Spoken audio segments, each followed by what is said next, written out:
Hello guys, welcome back to Alien Programmer. In this video, I'm going to cover for loop. So let's start with this. So I'm just making the list. You can make any list, one, two, whatever. If you want to print this list into sequence, then use for loop for I in X. Okay, and simply write print I. Okay, and execute it. Let's You can clearly see that it's in sequence. If you write only print X, then I just show you the difference. It's executing list and this executing sequence with the use of for loop. Okay, you can also clearly use string and print in sequence too. Like if you have string, then what it prints, and then for loop what it prints. In string this print in this type of manner, and then for loop this manner. Okay, you can also execute list in this manner like this. Just simply add 2 3. You can also make list here. Okay, it will execute.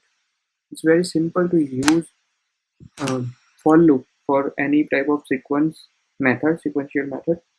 Okay, then I'm using range function now. I in range, like if you want to print the number until 10, like 10 till 10, in limit last number is excluded. Okay, just in my mind last number is excluded. If you want to print till 10, then like 11, so last number is excluded, 11 is excluded. Okay, then if you want to print difference between them, like want to print 11 to 20 but wants difference of 2, simply do this. You clearly see that there is difference, two's difference, 11 13 15 17 19. Okay, then the other thing is that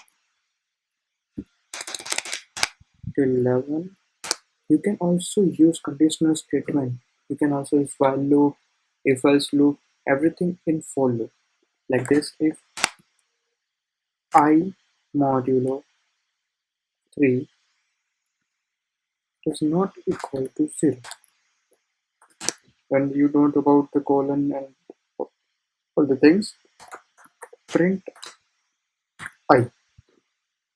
Okay, then simply write this and execute it. It will execute, and all the numbers that are including 3, like 3 6 9, all are not mentioned in this sequence. If you want to debug and run this, like debug it, I'm showing the loop how it starts. First is check the values that are not modulo of 3 does not equal to 0, then 3 is excluded, 4 is print. Now it's check value, 6 is not coming, 8, 9, 10, 9 again. Yeah, so simple.